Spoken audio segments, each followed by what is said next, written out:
Triple H currently WWE के head of creative हैं, ये बात हम सभी लोगों को मालूम है। बट ट्रिपल एच के बाद डब्ल्यूडब्ल्यूई का हेड ऑफ क्रिएटिव कौन बनेगा, इसको लेकर मेजर अपडेट आ रही गए। डब्ल्यूडब्ल्यूई में पावर हाउस हॉब्स के फ्यूचर प्लान को लेकर बैक स्टेज से मेजर रिपोर्ट आ चुकी है। तो वहीं यहाँ पर रेसलमेनिया 42 के ऊपर कंपनी एक और बड़ा मैच प्लान कर रही है। तो गाइस चलिए बिना किसी देरी के शुरू करते हैं इस वीडियो को। और सबसे पहले बात करेंगे इस हफ्ते के मंडे नाइट रॉ की। गाइस यहाँ पर ये बात तो हम सभी लोगों को मालूम है, इस हफ्ते डब्ल्यूडब्ल्यूई के रॉ के मेन इवेंट के ऊपर हमें यहाँ पर एक बार फिर से रोमन रेंस और सीएम पंक का कन्फ्रंटेशन देखने को मिला था, जिस सेगमेंट के ऊपर रोमन रेंस और CM Punk back and fourth एक दूसरे को मॉक करते हैं। और सेगमेंट के एंडिंग पर हद तब हो जाती है जब सीएम पंक रोमन रेंस के डेड फादर को मॉक करके ये बोलते हैं कि रेसलमेनिया पर सीएम पंक के रोमन रेंस को बीट करने के बाद वो यहाँ पर रोमन रेंस के फादर के बगल के ग्रेव में ही रोमन रेंस को भी गाड़ने वाले हैं। और यहाँ पर सीएम पंक के प्रोमो के अंदर रोमन रेंस के डेड फादर को ब्रिंग आउट करने के बाद ऑलरेडी सोशल मीडिया के ऊपर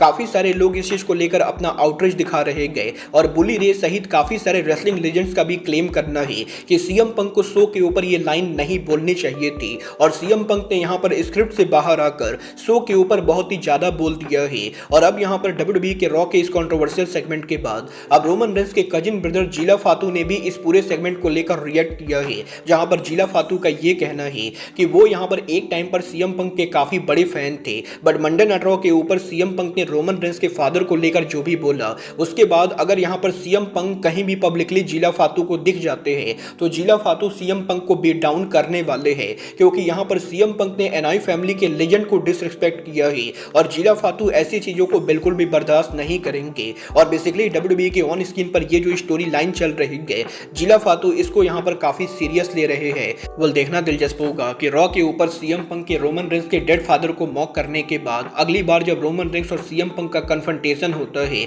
तो क्या रोमन रेंस सीएम पंक के डॉग को मॉक करते हैं या नहीं। वेल गाइस, मुझे इस चीज के हाई चांसेस लगते गए कि अगली बार रोमन रेंस सीएम पंक के डॉग लैरी को मॉक करने वाले हैं और ये राइवलरी और भी ज्यादा इंटेंस होने वाली है। बट गाइस चलिए फिलहाल आगे बढ़ते और बात करते हैं डब्ल्यूडब्ल्यूई के one of the newest signing power house Hobbs की। गाइस यहाँ पर ये बात तो हम सभी लोगों को मालूम है, AEW superstar power house Hobbs ने जब से डब्ल्यूडब्ल्यूई को ज्वाइन किया है वो सिर्फ एक बार हमें यहाँ पर शो पर देखने को मिले हैं, जहाँ पर सऊदी अरबिया में रंबल के ऊपर हमें यहाँ पर हॉब्स का डेब्यू देखने को मिला। और पावर हाउस हॉब्स के रंबल पर अपीयर होने के बाद वैसे तो हॉब्स ने डब्ल्यूडब्ल्यूई के अंदर 3 और मैचेज रेसल किए हैं, बट ये तीनों मैचेज डब्ल्यूडब्ल्यूई के मेन शो पर ना होकर बल्कि डब्ल्यूडब्ल्यूई के मेन इवेंट शो के ऊपर हुआ है, जो यहाँ पर डब्ल्यूडब्ल्यूई का सेकेंडरी शो है। और कंटिन्यूअसली हॉब्स के डब्ल्यूडब्ल्यूई पर डेब्यू करने के बाद भी टीवी से गायब रहने के बाद अब इस चीज को लेकर रिपोर्ट आ रही गए कि डब्ल्यूडब्ल्यूई ने वैसे तो ओबा फेमी और हॉब्स का डेब्यू मेन रोस्टर पर एक साथ कराया, बट ओबा फेमी जहां रॉ और स्मैकडाउन दोनों शोज पर कंटिन्यूअसली अपीयर हो रहे गए, वहीं यहां पर पावर हाउस हॉब्स को लेकर कंपनी के पास करेंटली कोई भी प्लान नहीं गए। और डब्ल्यूडब्ल्यूई ने हॉब्स को साइन तो कर लिया है, बट उनको अब ये आइडिया ही नहीं गए कि हॉब्स को टीवी पर कैसे यूज करना है। और क्रिएटिव्स के पास हॉब्स के लिए कोई भी प्लान ना होने की वजह से हॉब्स को डब्ल्यूडब्ल्यूई के मेन शो पर फीचर नहीं किया जा रहा है। और वैसे तो इंटरनली हॉब्स यहां पर स्मैकडाउन के रोस्टर का हिस्सा है, बट हॉब्स के लिए कोई भी क्रिएटिव प्लान ना होने की वजह से वो यहां पर फिलहाल डब्ल्यूडब्ल्यूई के स्मैकडाउन पर हमें देखने को नहीं मिलेंगे। वेल गाइस, सच में यहां पर ये काफी शर्मनाक चीज है कि एईडब्ल्यू के एक रेसलर को साइन करके डब्ल्यूडब्ल्यूई कंपनी के पास अब उस रेसलर के लिए कोई स्क्रिप्ट ही नहीं गए। बट गाइस, जहां तक बात रही स्क्रिप्ट और स्मैकडाउन की, तो गाइस जैसा कि मैं सुबह की वीडियो में आपको बता चुका हूं कि डब्ल्यूडब्ल्यूई के स्मैकडाउन के ऊपर सैमी जेन और ट्रिक विलियम्स को लेकर कंपनी यहां पर मेजर चेंज कर सकती है। और जहां सैमी जेन करंटली कंपनी पर बेबी फेस है और ट्रिक विलियम्स कंपनी के ऊपर हील रेसलर है, वहीं कंपनी आने वाले टाइम में ट्रिक विलियम्स को पॉसिबली बेबी फेस बना सकती है,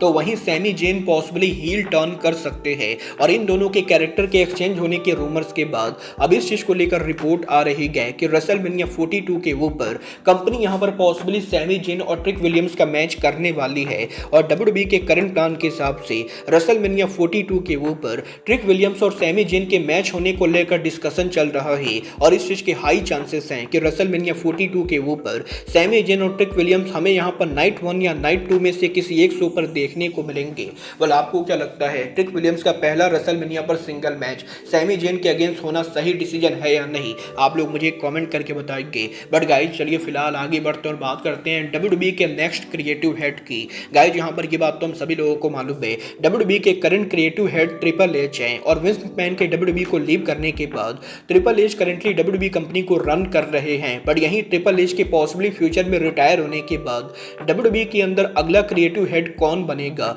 इसको लेकर यहां पर farmer undisputed champion Cody Rhodes का मेजर स्टेटमेंट आ रहा है, जहां पर कोडी रोड्स का ये कहना है कि कंपनी के अंदर ऐसे काफी सारे टॉप रेसलर्स हैं जो ट्रिपल एच के बाद अगले क्रिएटिव हेड बन सकते हैं और इस लिस्ट में कोडी रोड्स सबसे पहले खुद का नाम लेना चाहेंगे क्योंकि कोडी रोड्स के पास ऑलरेडी एईडब्ल्यू के अंदर क्रिएटिव लेवल पर काम करने का एक्सपीरियंस है और कोडी ये बिलीव करते हैं कि वो ट्रिपल एच के बाद कंपनी पर अच्छे क्रिएटिव हेड बन सकते हैं। बट कोडी रोड्स के अलावा एक और जो नाम डब्ल्यूडब्ल्यूई के अंदर क्रिएटिव हेड बन सकता है वो सेथ रॉलिंस होंगे और गाइस कोडी का ये कहना है कि सेथ रॉलिंस यहाँ पर डब्ल्यूडब्ल्यूई के जिस भी शो पर काम करते हैं वो पूरे शो के दौरान गोरिल्ला पोजीशन पर मौजूद होते हैं और रॉलिंस हमेशा ही गोरिल्ला पोजीशन के ऊपर डब्ल्यूडब्ल्यूई के शो के रन करने के फॉर्मेट को देखते रहते हैं और कोडी रोड्स ये बिलीव करते हैं कि इस चीज के हाई चांसेस है कि सेथ रॉलिंस यहाँ पर फ्यूचर में क्रिएटिव हेड बने। बट सेथ रॉलिंस के अलावा डेफिनेटली यहाँ पर रोमन रेंस और बेली जैसे रेसलर्स भी कंपनी के अंदर क्रिएटिव हेड बन सकते हैं क्योंकि इन रेसलर्स को बैक स्टेज पर कंपनी में रेसलर काफी रिस्पेक्ट करते हैं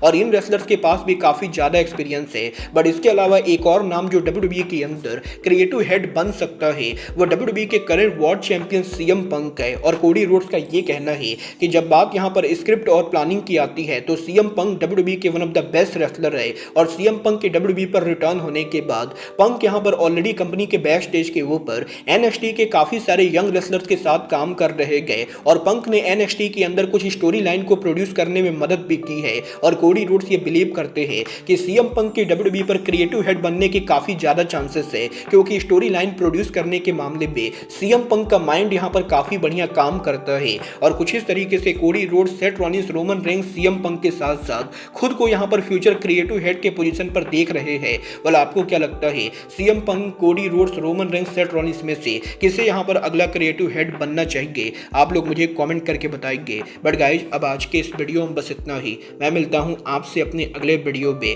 बट गाइज तब तक के लिए good bye, good night and bang.